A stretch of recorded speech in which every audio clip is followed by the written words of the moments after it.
What happens when a daytime television host lets power go to her head and attacks a beloved guest on live television? In just 39 seconds, Holly Willoughby went from polished presenter to public villain in one of the most shocking meltdowns British daytime TV has ever witnessed. The Loose Women's studio was buzzing that afternoon. The panel sat ready, cameras rolling, audience settled in their seats. Holly Willoughby sat at the head of the table, flanked by fellow panelists Nadia Sawalha, Kay Adams, and Jane Moore. Their guest for the day was Denise Welch, returning to the show she once called home. Denise walked onto the set to warm applause. She waved to the audience, her smile genuine and bright. She had always been a fan favorite, known for her honesty and warmth. As she took her seat, the energy felt light, comfortable. Holly opened the segment with her signature smile. "Welcome back, Denise. It's lovely to have you here." "Thank you for having me," Denise replied. "It's always nice to be back with the ladies."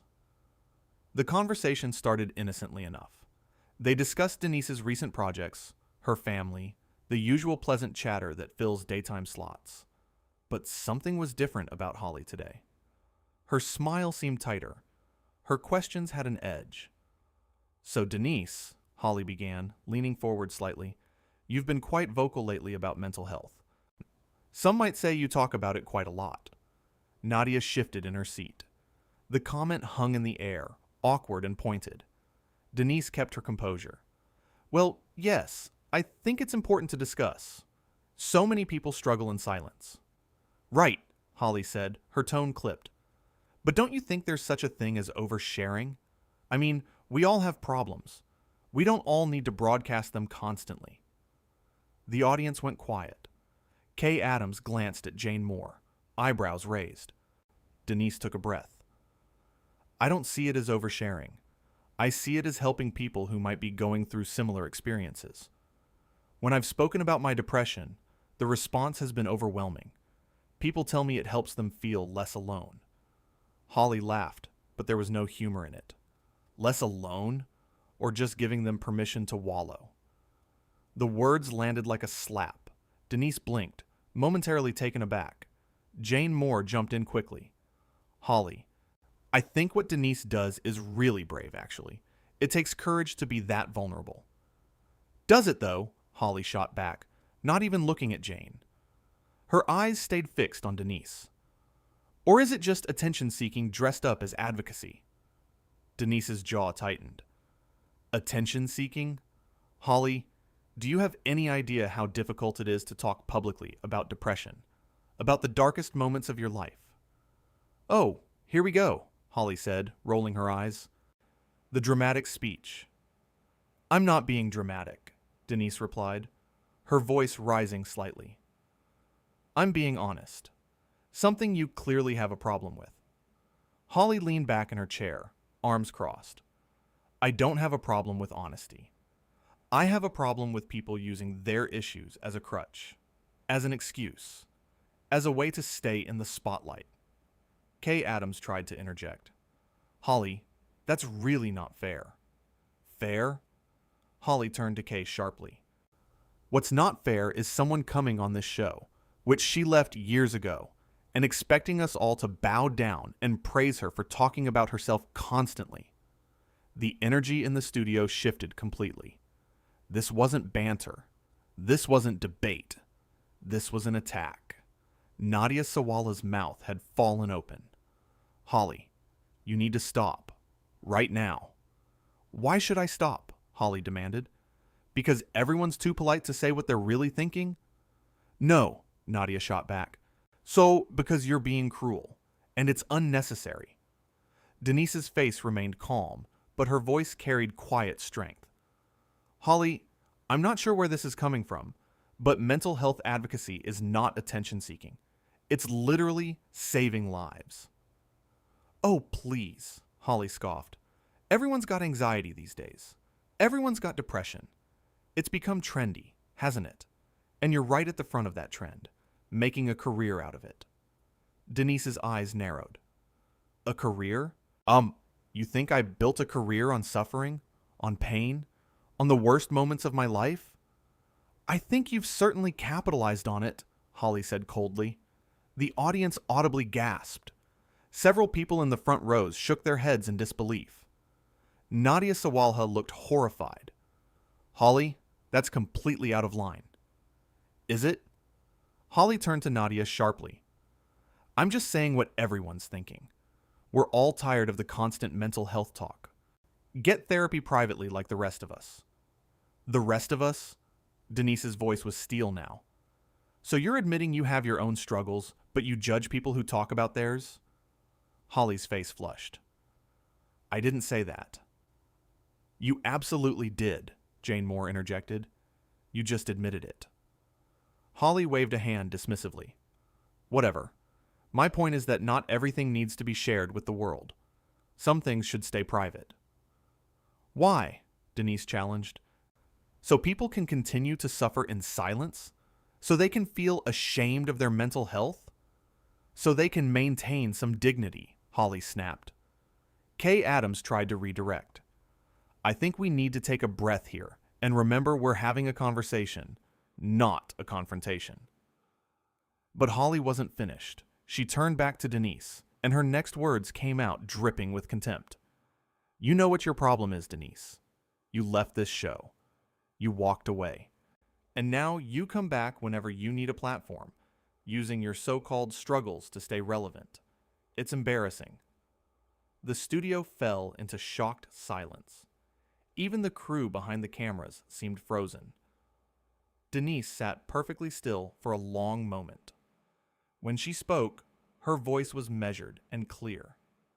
I left this show because I chose to pursue other opportunities. I've never used my mental health for relevance. I've shared my experiences because people ask me to, because it helps them, and I won't apologize for that. You should apologize, Holly snapped. You should apologize for making everyone else's real problems seem trivial by constantly playing the victim. Playing the victim? Denise repeated, her composure finally cracking. I have never played the victim. I have been honest about my struggles. There's a difference. Not from where I'm sitting, Holly said smugly. Then maybe you need to change where you're sitting, Denise shot back. Because your perspective is clearly warped. Holly's eyes flashed dangerously. My perspective is warped? That's rich coming from someone who turns every conversation into a therapy session. I don't do that, Denise protested. Yes, you do, Holly insisted. Everything is about your mental health, your depression, your anxiety, your struggles. What about everyone else? What about their problems? I talk about my experiences to help others with theirs, Denise said, and her voice shaking now. That's the whole point. The point, Holly said icily, is that you love the attention. You love being the brave one, the vulnerable one, the one everyone feels sorry for. That was it. That was the moment everything shattered. Jane Moore stood up. Right, that's enough. Holly, you need to stop talking right now. Excuse me? Holly whipped around to face Jane. This is my show. I'll say what I want. It's not your show, Jane fired back. It's our show, and you're being cruel and unprofessional. Nadia nodded emphatically. She's absolutely right. This is disgraceful. I've never seen anything like this. Holly's face flushed red. Oh, so now you're all ganging up on me? Typical. The second someone tells the truth around here, everyone clutches their pearls. Truth? Kay said incredulously. You call that the truth? Yes, I do, Holly said defiantly. And I'm not backing down. Denise finally stood up slowly, with dignity. Her hands were trembling slightly, but her voice stayed steady. I think I should go. Yes, Holly spat. I think you should. Nobody wants to hear your sob story anyway. Kay Adams reached out to touch Denise's arm, her eyes pleading. Denise, please stay. Holly is out of line, not you. You haven't done anything wrong. Haven't done anything wrong? Holly laughed bitterly. She's made a mockery of this entire show. She's done nothing of the sort, Nadia said angrily. "You're the one making a mockery of it right now." But Holly wasn't done. She stood up too, her voice rising. "Out of line? I'm the only one brave enough to say what needs to be said. Has been clinging to relevance through sob stories and manufactured vulnerability." The audience gasped. Someone in the front row actually put their hand over their mouth. Others looked genuinely upset. "Manufactured?" Denise's voice rose for the first time. "You think my depression is manufactured? You think my struggles are fake?" "I think they're exaggerated," Holly said coldly. "For effect, for sympathy, for attention." Denise looked directly at Holly, her eyes glistening, but her voice controlled. "I feel sorry for you, Holly. I really do. Because anyone who attacks someone for being open about their struggles is clearly dealing with their own pain. I hope you find help for whatever is making you this bitter. I genuinely hope you do." "Don't you dare psychoanalyze me," Holly snarled. "You don't know anything about me." "I know enough," Denise said quietly. "I know hurt when I see it. And you're hurting. But taking it out on me won't fix whatever's broken inside you." Holly's eyes blazed with fury. "Get out! Get off my set. Now!" "Gladly," Denise said, her dignity intact despite the tremor in her voice. As Denise began to walk toward the exit, Nadia stood up and called out, "Denise, wait, please." Holly spun on Nadia, her face twisted with anger. "Sit down, right now." "No," Nadia said firmly, standing her ground. "I won't. This is wrong. What you're doing is wrong." "I said sit down," Holly repeated, her voice dangerous. "And I said no," Nadia shot back. "You don't get to treat people this way." Jane Moore was already on her feet, too. "If Denise goes, I go. I won't sit here and be part of this." Holly let out a harsh, bitter laugh. "Fine. Go. All of you. See if I care. See if this show needs any of you." Kay Adams stood slowly, shaking her head in disbelief. "Holly, what has gotten into you? This isn't you. This can't be you." "Nothing has gotten into me," Holly shouted, her composure completely shattered now. "I'm just tired of pretending. Tired of coddling people who can't handle real life. Tired of this fake niceness, this fake concern, this fake everything."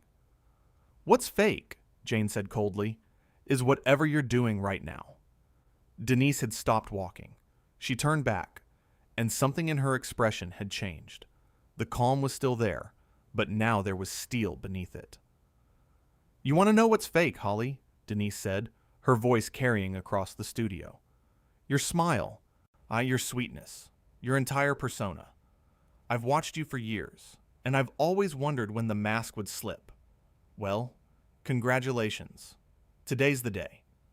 Holly stepped forward, her face contorted with rage. "How dare you? How dare I?" Denise's voice rose for the first time. "How dare you? You've just spent the last 10 minutes attacking me for being honest about mental health. Do you know how many people are watching this right now who struggle with depression? Who battle anxiety every single day?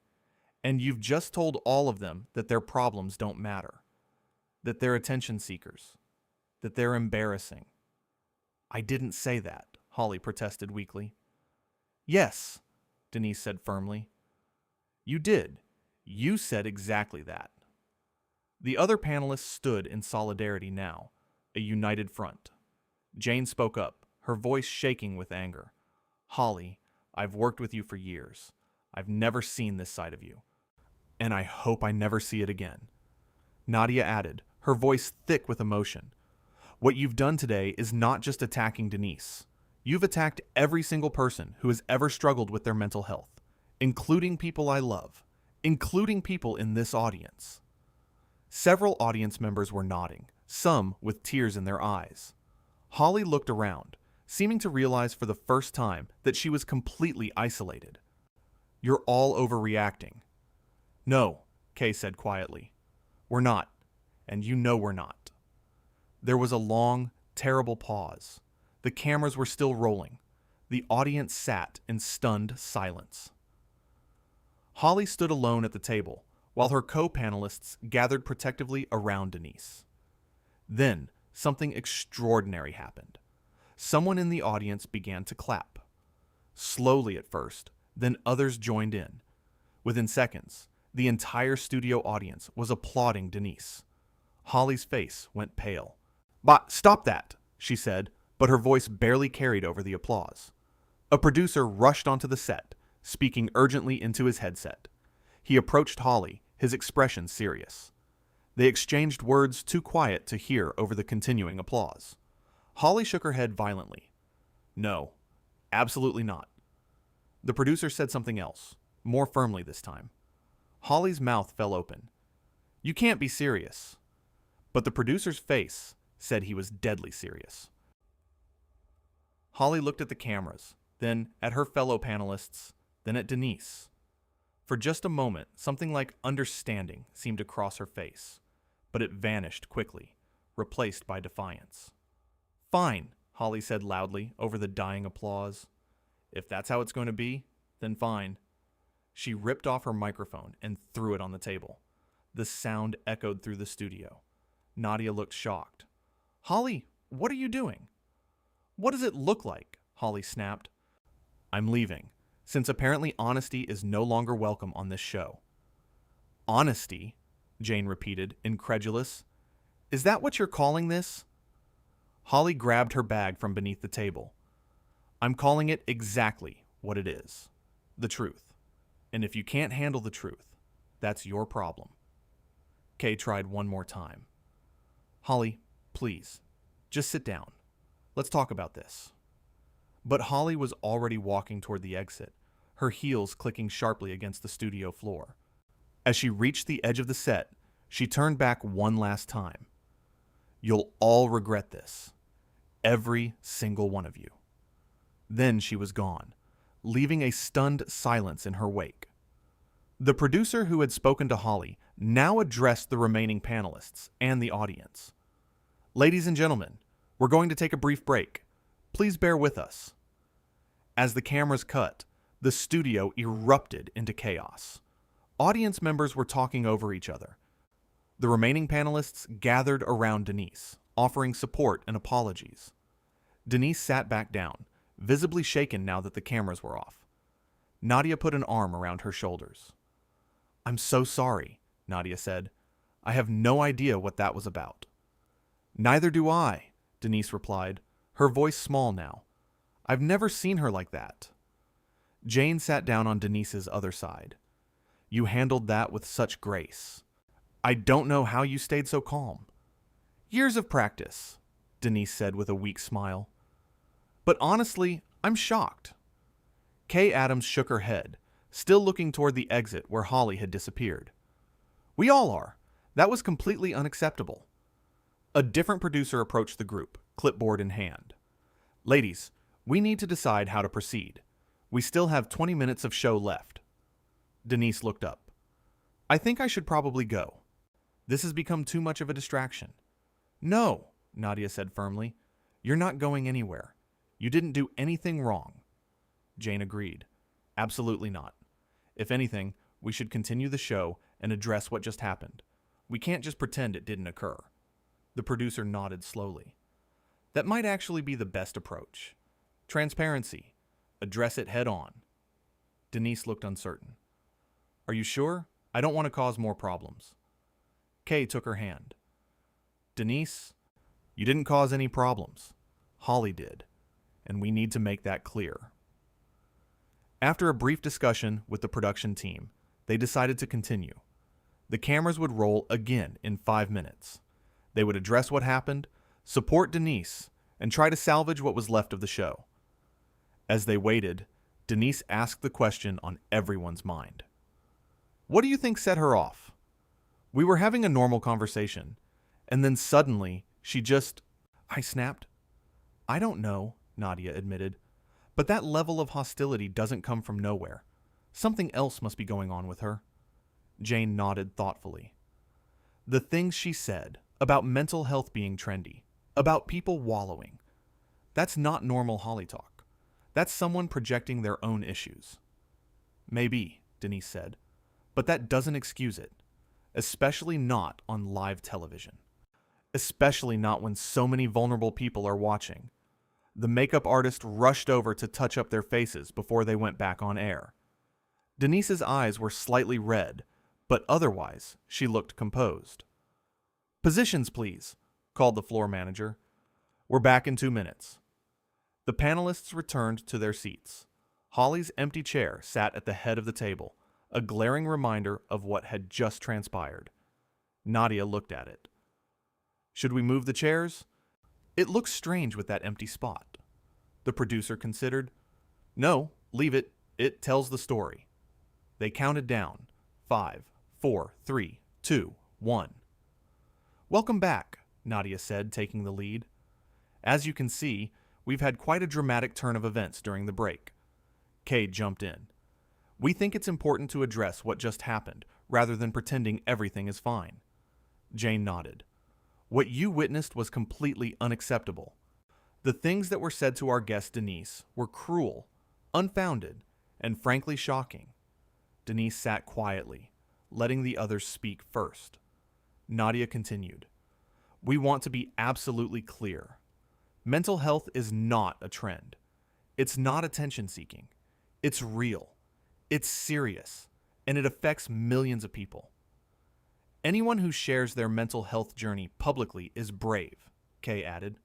"Not embarrassing, not seeking relevance. Brave." Jane looked directly at the camera. "If you're watching this, and you struggle with depression, anxiety, or any mental health issue, please know that your problems are valid. They matter. You matter." Finally, Denise spoke. Her voice was steady now. "Thank you all for that. I have to say, I'm still processing what happened. I came here today expecting a friendly chat.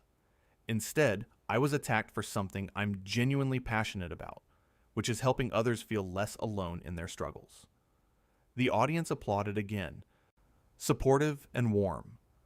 "I don't understand where that hostility came from," Denise continued, "but I do know this.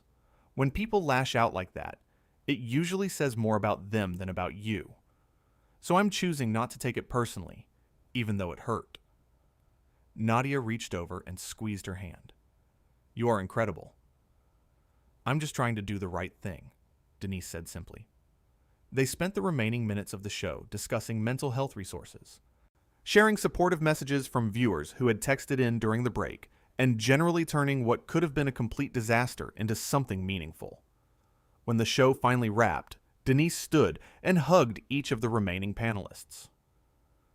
"Thank you for having my back," she said. "Always," Nadia promised.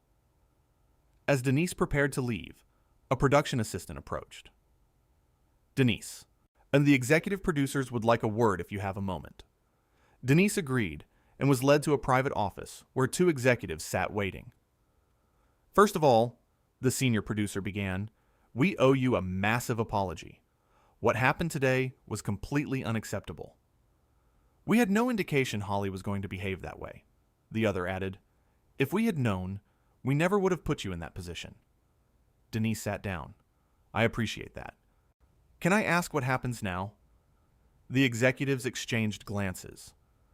"We're still determining that, but please know that we take this very seriously. We have duty of care to our guests and to our viewers." "What about the mental health community?" Denise asked. "Those comments were broadcast to millions of people, some of whom are vulnerable." "We're already drafting a statement," the senior producer assured her. "And we'll be making resources available for anyone affected by what was said." Denise nodded. "Good, because that's what matters most here. Not the drama, not the headlines. The people who heard those words and felt invalidated." "We completely agree," they said. Meanwhile, in her dressing room, Holly sat alone. Her phone buzzed incessantly with messages, but she ignored them all. She stared at her reflection in the mirror, her earlier defiance fading into something else. Wow, what had she done? The question played on repeat in her mind. The look on Denise's face, the shocked expressions of her co-panelists, the disappointment in the producer's eyes. But pride kept her from reaching for her phone, from calling anyone, from apologizing. Instead, she gathered her things and slipped out of the studio through a back entrance, avoiding cameras and colleagues alike. Back on set, the crew was packing up equipment and discussing what they'd just witnessed. In 20 years of working in television, one cameraman said to another, "I've never seen anything like that." "The way she just attacked her," his colleague replied, shaking his head. "Out of nowhere." The floor manager joined their conversation. "Did you see the audience's faces? They were horrified." "As they should be," the cameraman said. "Mental health is no joke. You don't dismiss people's struggles like that." Similar conversations were happening all over the studio, and everyone had an opinion. Everyone was shocked. In the green room, Nadia, Kay, and Jane sat together, still processing. "I keep replaying it in my mind," Nadia said, "trying to figure out what triggered it." "Maybe nothing triggered it," Jane suggested. "Maybe this is who she really is, and she's just been hiding it well." Kay disagreed. "I don't believe that. I've known Holly for years. This isn't her." "Then what is it?" Nadia asked. None of them had an answer. By the time Denise finished with the executives and made her way to the exit, word had already spread beyond the studio. Social media was exploding. Clips from the show were being shared thousands of times. The public reaction was swift and decisive. Denise's phone was flooded with supportive messages, strangers thanking her for her grace under pressure, fellow mental health advocates expressing solidarity, fans outraged on her behalf. But Denise felt no satisfaction in any of it. She felt tired, sad, confused. As she climbed into the car waiting to take her home, she allowed herself a moment of vulnerability. Tears pricked at her eyes, but she blinked them away. She had meant what she said on air. She wouldn't take it personally, but that didn't mean it hadn't hurt. The driver caught her eye in the rearview mirror. "Rough day." Denise managed a small smile. "You could say that." "For what it's worth," the driver said, "I heard what happened. My wife struggles with anxiety. What you do, talking about mental health publicly, it's helped her. So thank you." And just like that, Denise remembered why she did what she did, why she spoke up, why she shared her story. For people like the driver's wife. For everyone who needed to hear that they weren't alone. "Thank you for telling me that," Denise said softly. "That means everything." As the car pulled away from the studio, Denise looked back one last time at the building where everything had unfolded, where Holly Willoughby had let her mask slip, where a moment of cruelty had been met with compassion and strength. The story would dominate headlines. People would talk about it for days, maybe weeks. But ultimately, what mattered was the message that had emerged from the chaos. Mental health matters. Kindness matters. And speaking your truth, even in the face of hostility, matters most of all. Inside the studio, Holly's empty chair remained at the head of the table, a silent testament to what happens when power meets insecurity, when privilege meets projection, and when someone who should know better chooses cruelty over compassion. The show would go on. Different hosts would fill that chair. But this moment, this heated exchange, this dramatic exit, would be remembered as one of the most shocking in British daytime television history. Not because of the spectacle, though that was certainly memorable, but because of what it revealed about the importance of treating mental health with respect, of supporting rather than attacking those who are brave enough to share their struggles, and of standing up for what's right, even when cameras are rolling and the whole world is watching. Denise Welch had walked onto that set, expecting a pleasant conversation. She left having demonstrated more grace, strength, and dignity than anyone could have expected. And in doing so, she had turned what could have been a personal humiliation into a powerful moment of advocacy. Holly Willoughby had walked onto that set as a beloved television presenter. She left having revealed a side of herself that shocked viewers and colleagues alike. Her words had been harsh, her attitude had been hostile, and her exit had been dramatic. But perhaps most telling was what happened in those final moments. When the applause rose for Denise, when her fellow panelists chose solidarity over silence, when the audience made clear whose side they were on. In the end, the good guy had won, not through aggression or retaliation, but through quiet strength and unwavering conviction. And that, more than any of the drama that had unfolded, was what people would remember.